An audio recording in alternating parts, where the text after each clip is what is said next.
You are listening to the Two and Out CFL podcast, a proud member of the Canadian Football Podcast Network. What would Saskatchewan do with an offensive lineman? They wouldn't start him. Hey, can he play DB? Can he play quarterback? I feel like we have this discussion every week. Can Joey Chestnut play DB? Oh, that'd be the greatest. Grab some poutine and a double-double. It's time for the Two and Out CFL podcast. Now they have to kick it out, and they do! Every week, Travis Currah. Does anybody still care about this podcast? And Brazilian Tide. Hunters are people, too. Talk fantasy football, bring you the latest in CFL news, and sprinkle in a little bit of nonsense. Are you kidding? This is unbelievable! Ready, set, hunt! Hope our American friends had themselves a very good Independence Day. Joey Chestnut eats 74 hot dogs in the Nathan's hot dog eating contest. That is why I love America. That is absolutely incredible. Now, paging, Brazilian tie, Brazilian tie, Brazilian tie. Are you alive? Barely. Dude, I was actually starting to get concerned about you. Well, so Saturday night I get home, go to mom and dad's, watch the first half of the football game, and it was so bad. I'm like, okay, I'm going to the lake. I went to the lake, full intentions of waking up Sunday morning, driving home, record with you, then go back because we were playing in a slow pitch tournament in Maidstone. Wake up, have no idea where my phone is. Turns out I left it outside all night. Oh! So it rained. Oh, no! Yeah. Chrissy's mom had brought it inside when she went out for a smoke in the morning. It was drying on the counter. I turned it on, and the screen was fuzzy, and it instantly died. Oh, no. So then I'm like, okay. So I tried to plug it back in. It would only go up to like 6 or 7%. So I'm like, I'm screwed. And then we get out to Maidstone for ball, and I went to turn it on, and it was dead. So I couldn't even tell you that I couldn't talk to you, and it felt like I was in the middle of nowhere. I felt lost. Yeah, how's life without a cell phone in 2018? Drunk, that's for sure. Join Two and Out for CFL Fantasy and CFL Pick'em and show Currah and Ty what you got. They are who we thought they were! Just click cflfantasy.tsn.ca Enough from talking about it. There has to be consequences. and pick'em.cfl.ca. I guess we just start with Thursday Night Football. Jeremiah Mazzoli is one game away from tying Sam the Rifle Echeverry and Kent Austin for most consecutive 300 yards games. The Ticats are 7-point favorites. The Riders actually smashed the Ticats last year. They swept the season series and outscored them by almost 30, 64-39. We start with the Hamilton side of the ball. I know a lot of people look at Mazzoli as a very attractive play this time around. I guess he doesn't have the biggest sample size. He doesn't have the best track record against the Riders either. Not the best. That being said, this Rider defense isn't good right now, especially with Duron Carter at corner. I don't know who he's going to be covering tonight. There's no way you put him on Tolliver. You can't put him on Banks because we saw that Williams and Spencer just run right past him. If Luke Tasker should be on the inside, so I don't know how you cover there. And Jalen Saunders he destroys the Riders fantasy wise. So if I'm a betting man, I'm thinking Mazzoli might have a big night.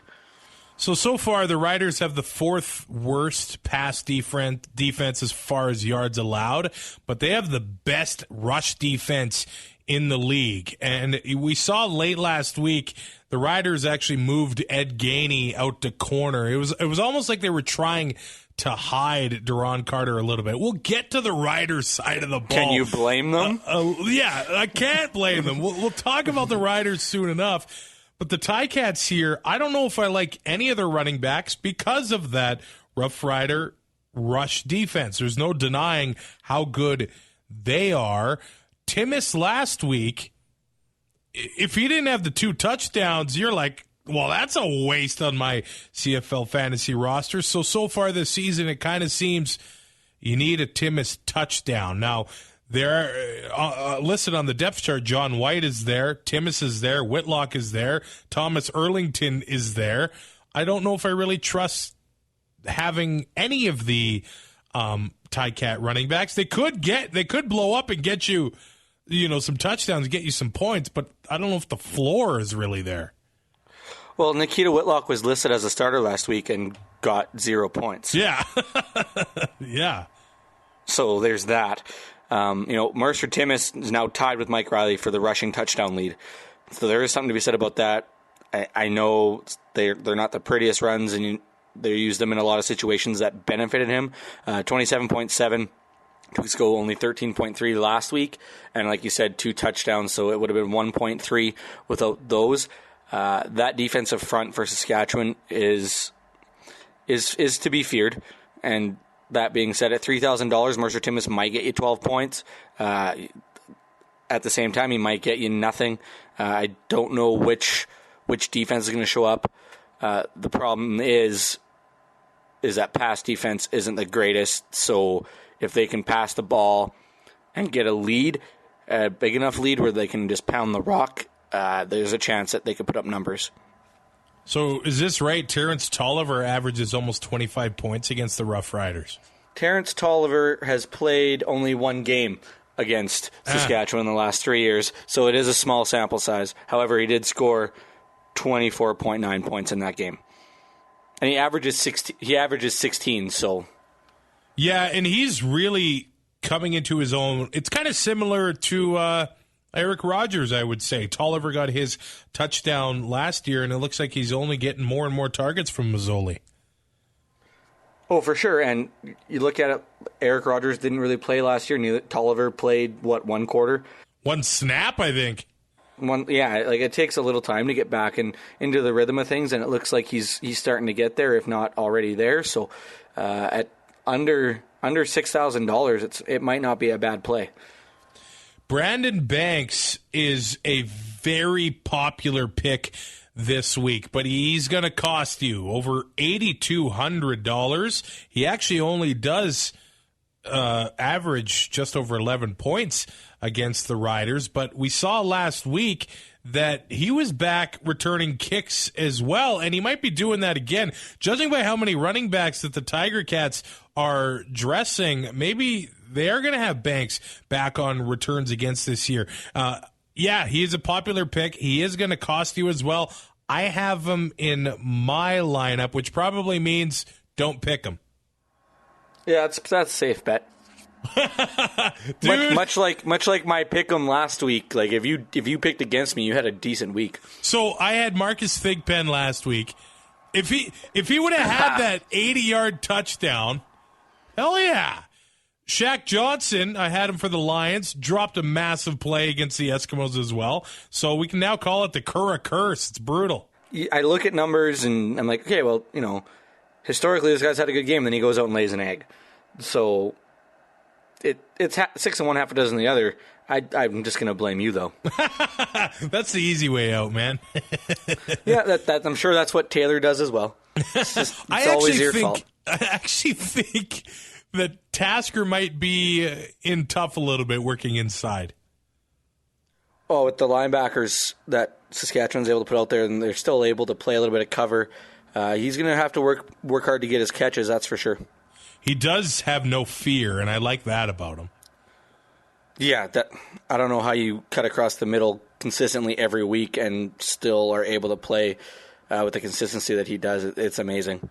I do like Jalen Saunders. He averages right around 22 points against the Saskatchewan Roughriders, and he quickly might be becoming one of the most underrated players in this entire league, actually. Yeah, he gets a lot of looks, and for Mazzoli, he's able to roll out, and guys have to find a way to get open. He's only at $5,400. That's below the average that you need for to fill out a entire lineup wise. So it's not a bad pick, and he averages 13.7 over the last 3 years. So what he's getting paid kind of matches his production a little better than everybody else.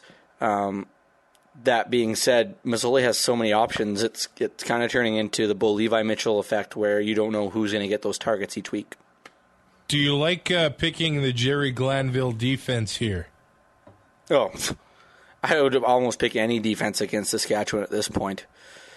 The only thing is, points do matter. So, if they can't get to Bridge, and they're able to give up points, it might be a wash. They don't force the turnovers like Winnipeg does, but there is potential there to get the turnovers because it is Bridge, and we saw last week he was a little in over his head, it seemed to me. So you weren't here for Monday's show.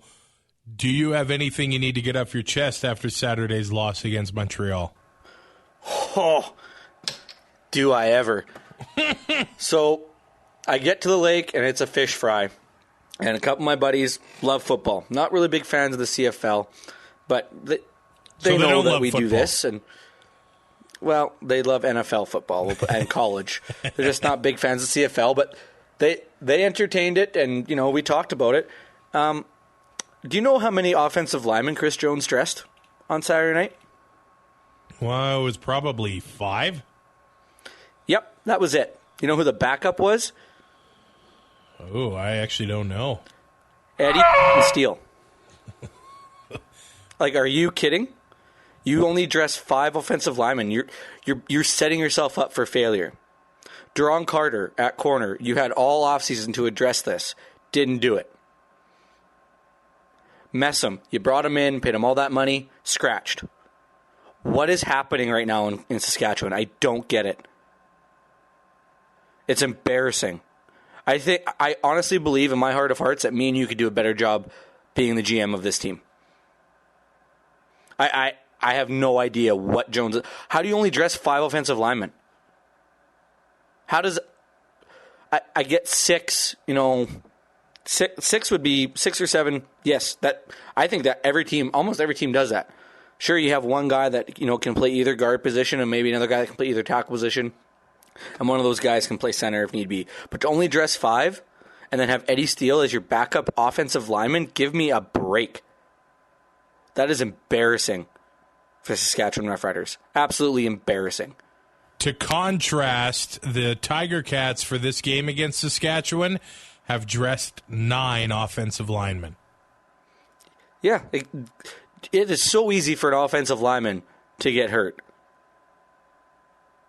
You get rolled up on from behind.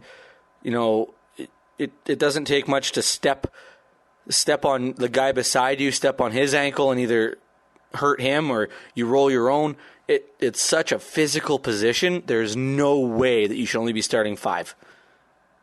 It is stupid. It is a joke what Chris Jones has done to the depth of this team. And look at it now. Look at the depth chart again this week. Like, I don't understand where these ideas are coming from on his point. Like, it makes 0 sense to me how this team is getting run right now. 0. And I thought that Jones was a really good GM. He made some moves, and it looked like, yeah, so we might have a shot here to maybe host a home playoff game. Granted, Collaros hasn't played a full season in a while. But, obviously doesn't think Bridge is the guy. I still don't think Bridge is the guy, but, you can't foresee Collaros getting put on the 6th game like he was.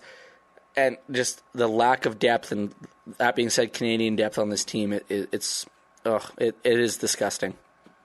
I don't think it's unreasonable to say that they're finishing last in the West. That Jones is a good coach, and Jones, the GM, is also letting down Jones, the coach here. And I will say this, he's never stopped trying to improve the team, but he's a little quick on the trigger finger.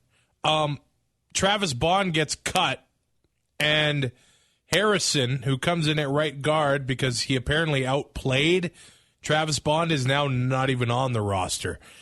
And Travis Bond is now beasting it with Edmonton. You saw what they did last week on the ground against BC. So Edmonton says, thank you very much. But the Riders did make some moves this week. They did say Brandon Bridge is going to start. They end up signing offensive lineman Braden Schramm from Hamilton. He was a draft pick there last year, but as you see, I don't think he's a bad player, but Hamilton has so much Canadian talent, they had to let him go. They absolutely had to let him go. So maybe he gets to start seeing some time next week after the bye week. They end up signing a defensive back as well, Matt Elam. He was a first-round pick for the Baltimore Ravens in 2013. Obviously, he can't practice once and have a walkthrough and get on the field. They also trade defensive lineman Eric Stryker to Toronto for a Neglister Denard Robertson. How many American running backs do we need? Yeah, that's kind of a foolish one. I have no doubts that Robinson has some talent for sure, but you have Thigpen, you have Mason. I don't get it. I don't get that one. Like, at some point, you got to pick a guy and stick with him. Like, right now, you might as well ship Messam out if somebody will take him, because you're obviously not going to use him. And we had the discussion earlier in the year, and I thought you were crazy. I literally thought that you were just looking to get me riled up. And I did. And then I watched that first half of football, got out to Lake, looked in the cabin window. I'm like, I'm not going in there. This game was on the TV. Darren was watching. I'm not going in there. I'm going to the garage. I can't watch that.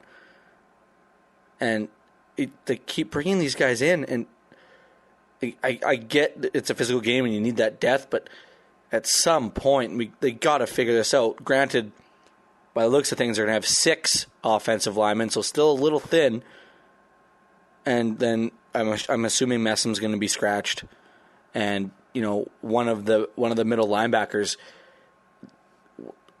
unless because Robinson can play quarterback, he's done it. I don't think that's what he's brought in here for, but I don't understand why. But granted, it's only a Negless thing, so it doesn't necessarily mean anything. So you literally got nothing for Eric Stryker. But Messam, it honestly looks like he is only there in case an offensive lineman gets hurt, and then they can put an American at right guard and then bring Messam in, which is a weird way to build your team, man. It's totally bizarre, but what happens if a DB gets hurt in this game? Christian Jones played some DB in Alabama, so it looks like their bright idea is if a DB gets hurt, then Christian Jones moves to play defense as well.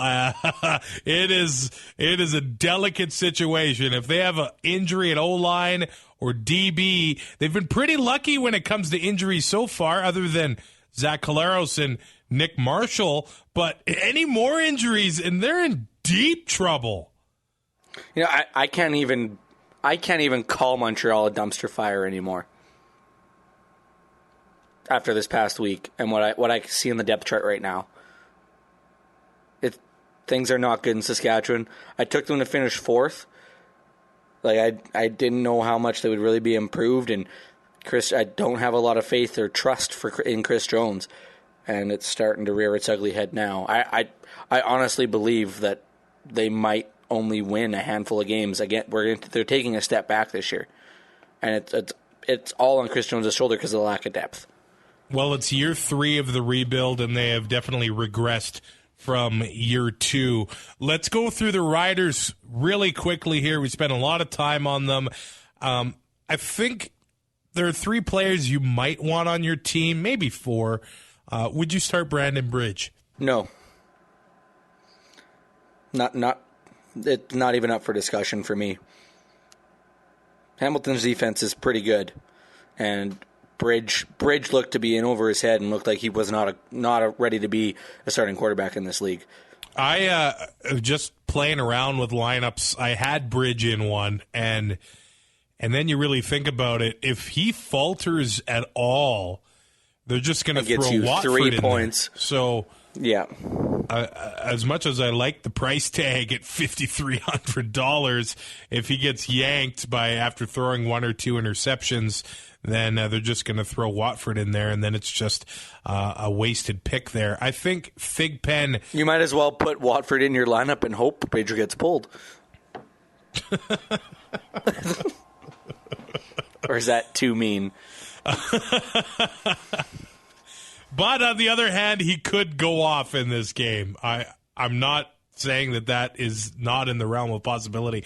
I actually think that Thigpen could have a better game at $4,000. He is in my lineup. We saw the first play from scrimmage last game.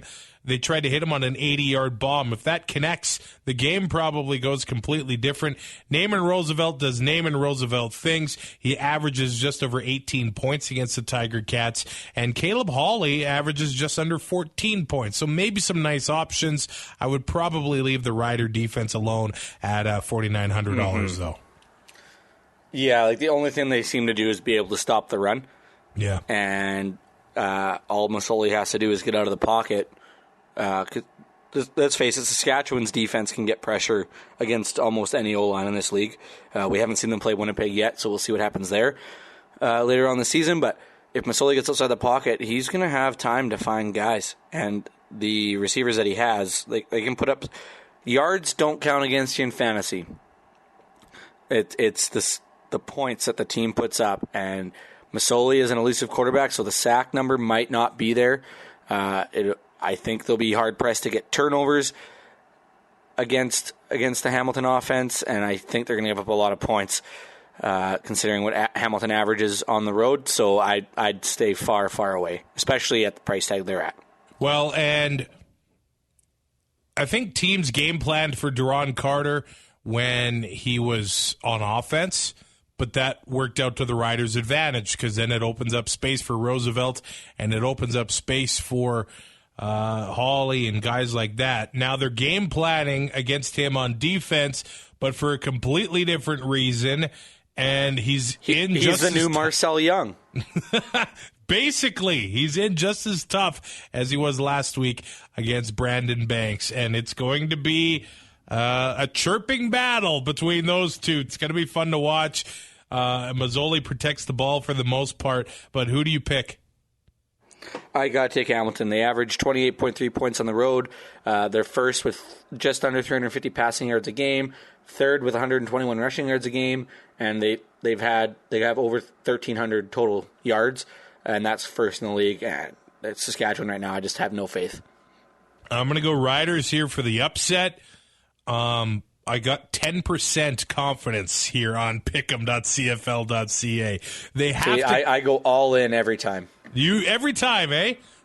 Yeah, every time. Have to come out desperate here, and if they don't win this game, I don't think they're going to win at Tim Hortons Field, and I think they realize that. So they have to come out fired up, and I think it's going to be a lot closer game that people think Hamilton's going to stomp them, but Hamilton... I think Hamilton covers for sure. Hamilton, they kind of struggle in Saskatchewan, and I don't think they're going to win by more than a touchdown, but you do, eh?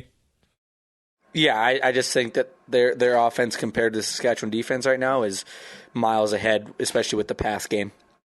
Okay, Ottawa is 6.5-point favorites over the Montreal Alouettes. Ottawa beat Montreal 3 times last year and outscored them by 51. So sounds about right. They smashed them.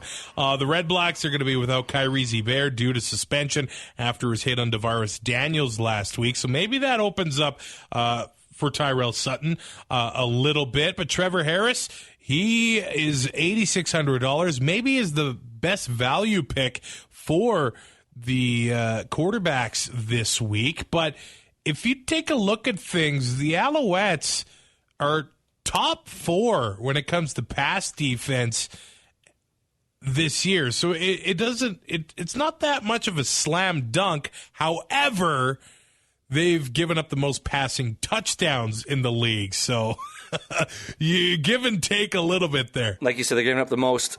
And with this receiving core of Ellingson, Spencer, and Sinopoli, there's a chance that there could be a lot more touchdowns through the air this week for Ottawa. And like you said, Trevor Harris is a great value pick, especially at $8,600 for what he's produced against Montreal. It's probably not a bad pick. And to help out that passing game, they got William Powell. He's going to be expensive, and he only averages 10.5 against the Als. But there is that possibility there for him to have a big game, especially if they're able to get up early. It's hard to fit Powell into a lineup. It is really tough, yeah. Because he's the most expensive non-quarterback, I think, in the entire game. Yeah, he might be. Which, yeah, that really hampers what you can do with the rest of your lineup if you're spending $17,000 to $18,000 on a quarterback and one running back.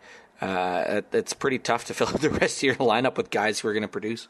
It looks like Jeff Matthews is going to be starting for the Alouettes, and that basically means Noel Thorpe and his defense in Ottawa is probably the most popular pick this week.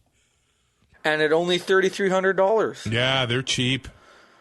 In the last 3 years, they've averaged 8.2 points against Montreal, so there's a possibility there for a big point night for the Ottawa defense. As for the Alouettes, they actually give up a first-round pick to select Tyler Johnstone in the supplemental draft, but there were a ton of other teams willing to give up their first-round pick. I think Calgary was in there. Saskatchewan was in there as well. He actually played at the University of... What would Saskatchewan do with an offensive lineman? They wouldn't start him. Hey, can he play DB? Can he play quarterback? I feel like we have this discussion every week. Can Joey Chestnut play DB? Oh, that'd be the greatest. Calgary tried to slip this one by everybody because he was on Calgary's nag list, because you can't put a Canadian on a nag list, right? But they found out that this kid's dad was born, I believe, in Calgary. That means that he was eligible for Canadian citizenship, so he goes to the draft instead of straight to Calgary. But that was one of those tricky ones that Calgary was trying to slip by everybody. Cheating again, eh? But Kavis Reed, they were able to get his rights and bring him to Montreal there, just because they were the worst and they had the highest first-round draft pick to give up for that one, but that's a good get for the Alouettes. Now, just tell me, are you starting anybody? No. No. I actually think Sutton might not be the worst pick, and maybe that's about it. He's under $6,000, 9.3, 13.6 overall. BJ Cunningham under $4,200, averages 18.7 against Ottawa. That was before Noel Thorpe got there, and he doesn't have a quarterback this week that is worth even talking about in the fantasy aspect of things. So I would Tyrell Sutton maybe. Other than that, I would stay far away from this offense, and probably the defense. Jeff Matthews did have a few nice throws to Chris Williams. All he had to do is run one route. That is it, and that's going to be pretty easy to throw Ottawa. to a guy when he's wide freaking open.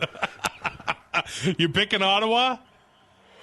Yeah, you're going to notice a trend in my picks this week. I took a page out of your book.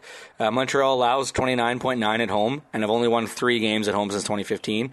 They also allow 388 yards a game this year, which is the third highest.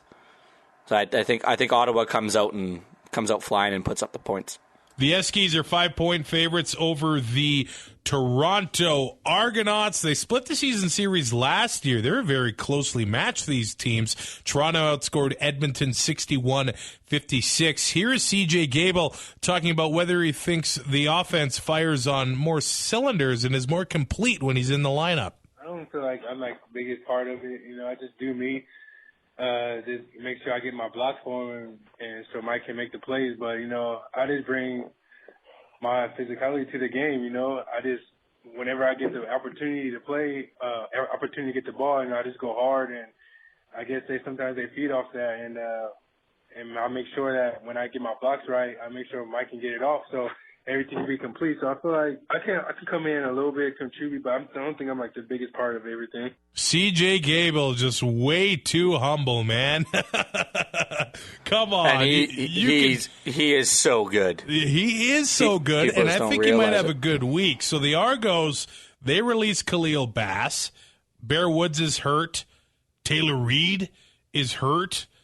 he might be able to do some damage, especially with Travis Bond back into the lineup for the Eskimos. But he might be a good pick for the Eskies. They did make some changes this week. Alan Michael Cash has been signed, as well as 2017 draft pick defensive lineman Mark Mackey. Now, Kwaku Boateng missed practice Tuesday, may miss this week's game, hopefully not more, but those two signings on defensive line maybe show that he is going to miss some time. It looks like Bryant Mitchell is going to get into his first game of the year, and this is really cool. So Len Rhodes, CEO of the Eskimos, spent some time up north, and it looks like they don't have any plans to change their name right now, but I do think it's a classy move and a good thing to do for them to consult the people of the north when it comes to their name.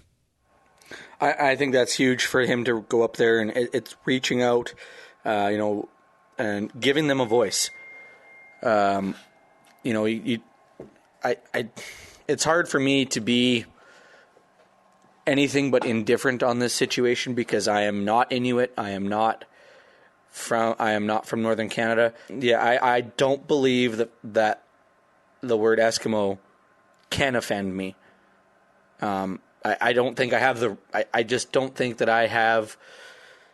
I don't think I should be the one to even talk about initiating change with it. It needs to come from the people who feel wronged by the name.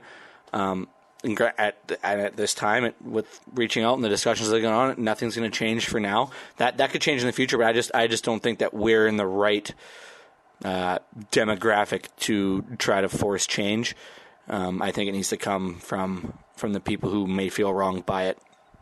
Absolutely. Well, I 100% agree with you. Now, is there a bad option on this Eskimos offense?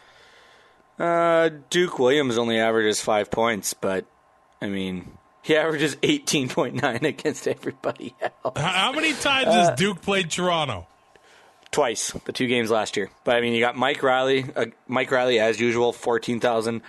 That seems like it's going to be there all year. It's not going to change. Yeah, if you want him, sure go get him.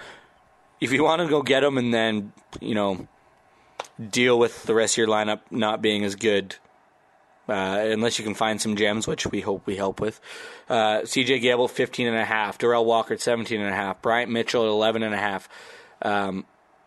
These guys, and Kenny Stafford averaging 21, and he's under $4,000.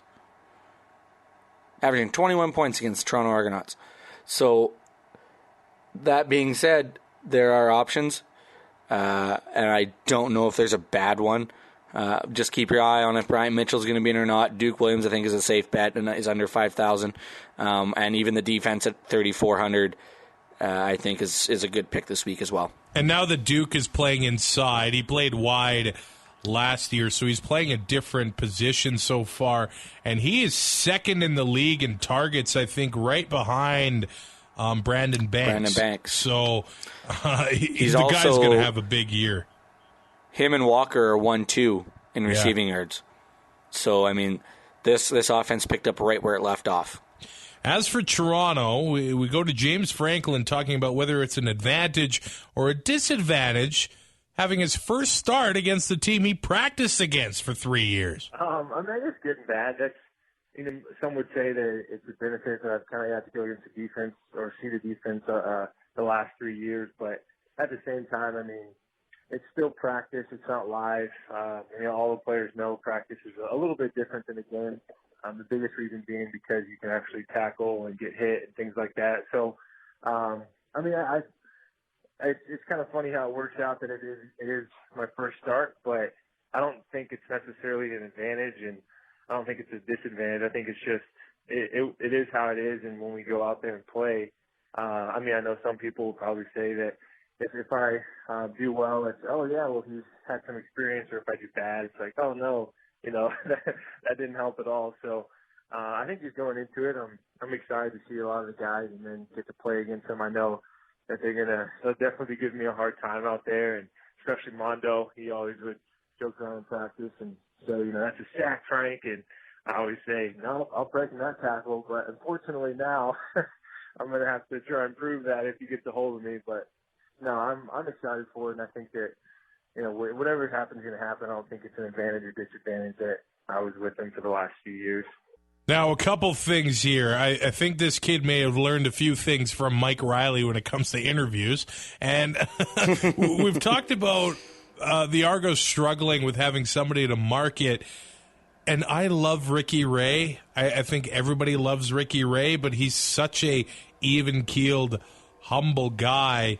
James Franklin, though, young, happy. The guy's smiling all the time. Looks like he's just having fun. I think if this kid comes in and has a great few years with the Argos, he should be all over Toronto. Oh, for sure. They had James Wilder Jr. in studio on Sportsnet during the bye week, and he was a great interview as well. So, I mean, there is, I don't want to call it star potential. The marketability of a couple of these guys that they have in Toronto right now, it is through the roof. We don't know how long James Wilder's going to stay. He might be gone after this year, but while you have him, why not sell him and try to get butts in the seats?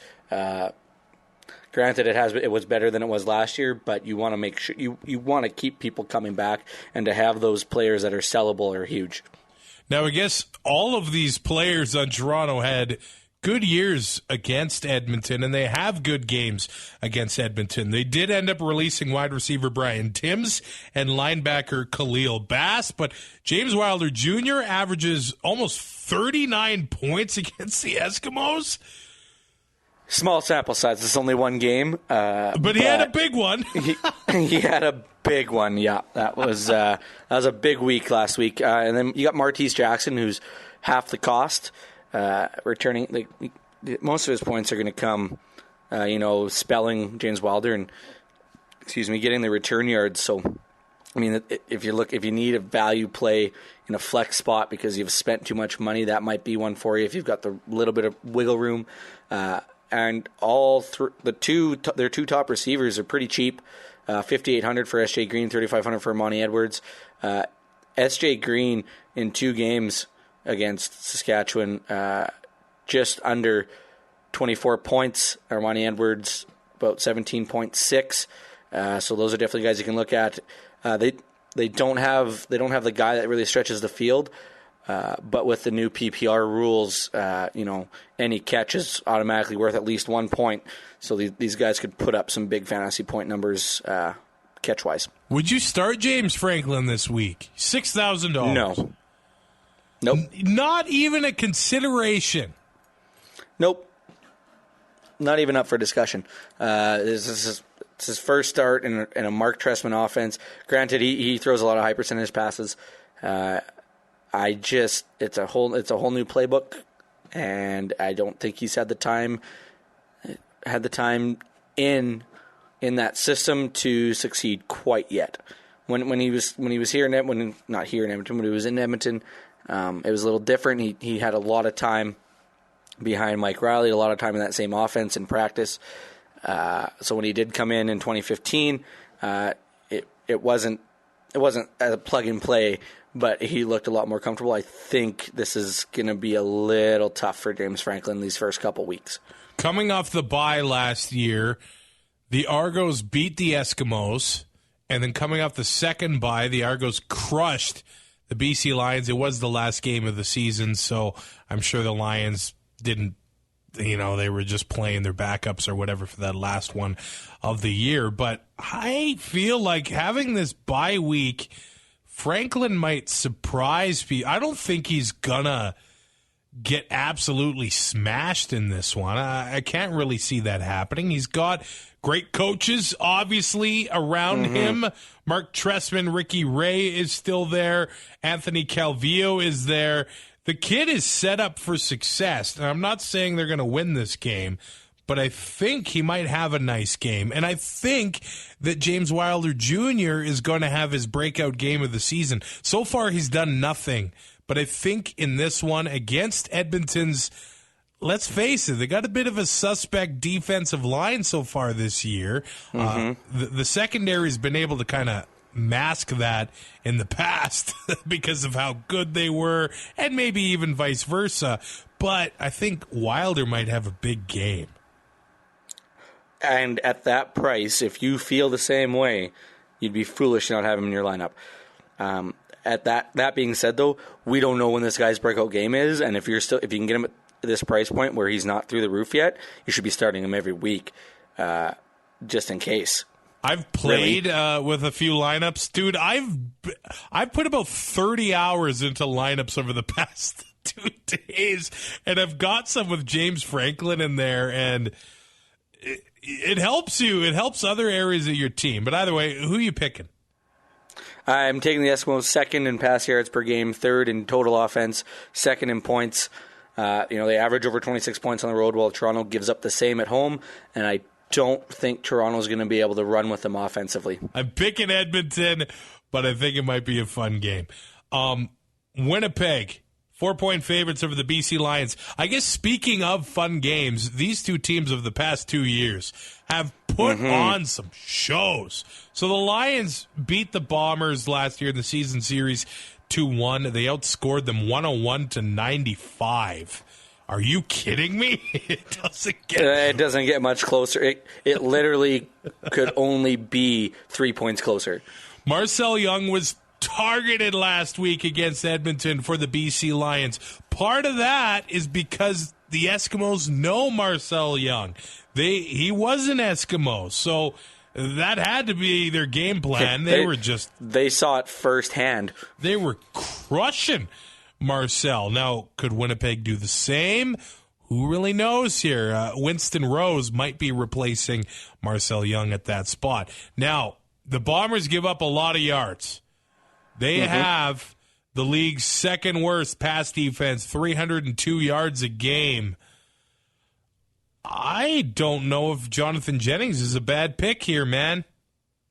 $7,843, averaging 17.7, and the chance to put up a lot of yards. 300 yards. That's that is 12 points. And then you got to think maybe a touchdown thrown in there for 16, maybe 20. Maybe he gets a rushing touch. There's an opportunity here for Jennings to have a big week. The Bombers, though, they got an all-right rush defense, just over 85 yards a game. So I don't know how I feel about Jeremiah Johnson, although the Lions do need to get him involved. However, in the past, we've seen Chris Rainey get involved against Winnipeg. Yeah, 25.6 points a game for Chris Rainey, and he is back returning kicks. That 25.6 is in 5 games. So, that's not a very bad spot to be if you're Chris Rainey. And at only $6,366,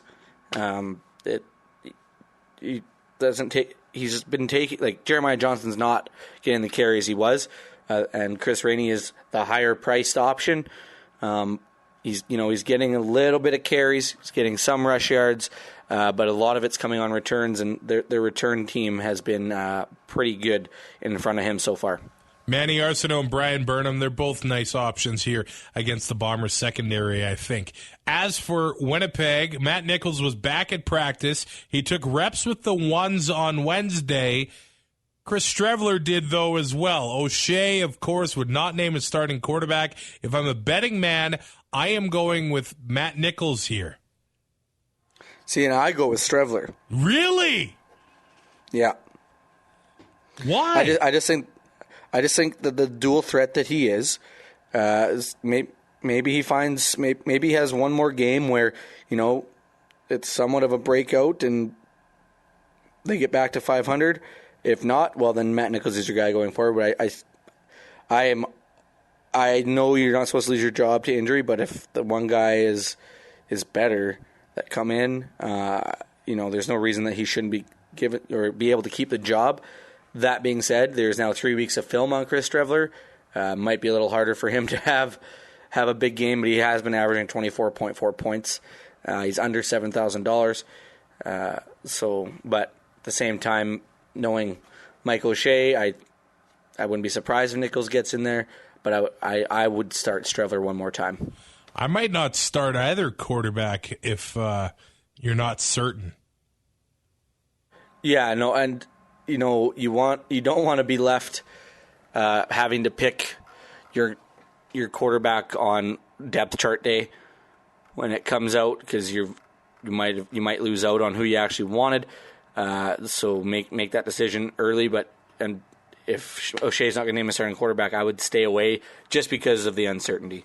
Either way, Andrew Harris is a safe pick. He's going up against his old team. Dressler has actually been having a nice season so far. He's getting plenty of targets. He's got a nice chemistry with Chris Streveler. So if Streveler plays, I like Dressler, but it's not like he has a bad chemistry with Matt Nichols either. But I think Darvin Adams has a better chemistry with Matt Nichols. And Darvin and Bowman, they're working on that side of the field where Marcel Young could be.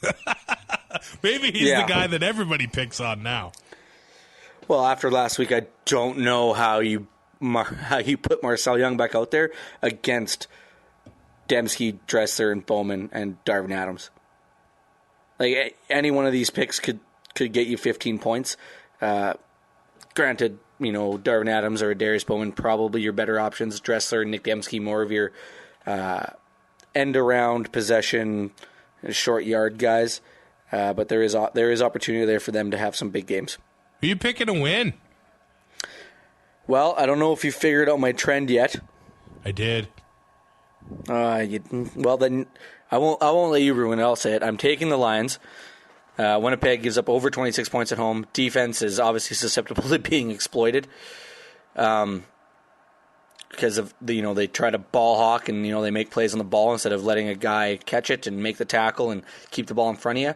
That being said, I do think the Bombers cover the spread, so I'm expecting a super close game like we've seen over the past couple of years.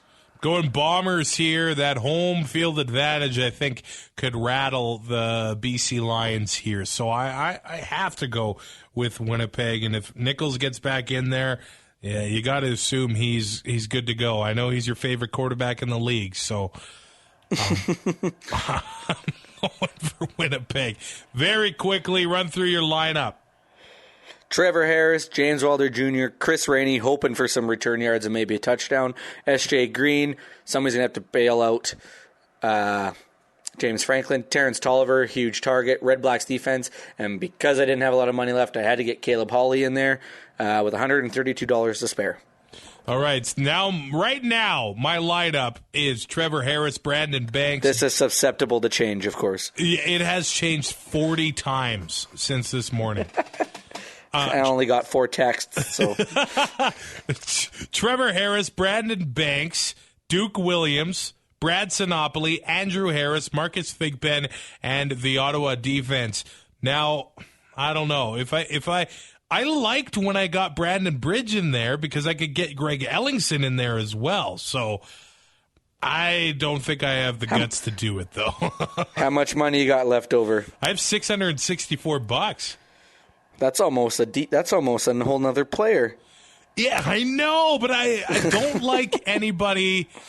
Sinopoli's only $3,500, and Thigpen is $4,000. You don't get to another good running back until probably the $5,600 range. Mm-hmm. So, I'm gonna close my eyes and leave that because it's every week I try to get to like 10. $10 left. So I'm going to leave that $600, and if it screws me, well, then I quit. I'm never playing again.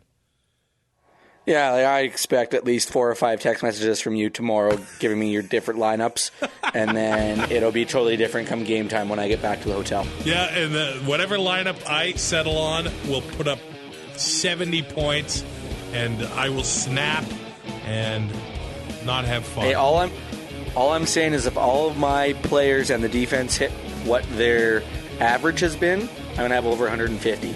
Well, that would be a big week. I would take it. All right, buddy. Well, talk to you Sunday if you don't go to the lake again. No, I will be at home. We just need to nail down a time to know whether or not I can record at home or if I have to drive here and do it. All right, buddy. Enjoy the games. It all starts tonight. Ticats and Riders. Rate, review, subscribe on iTunes. We'll talk to you soon. Thanks for listening. Find more great shows like this at CF Pod Network on Twitter.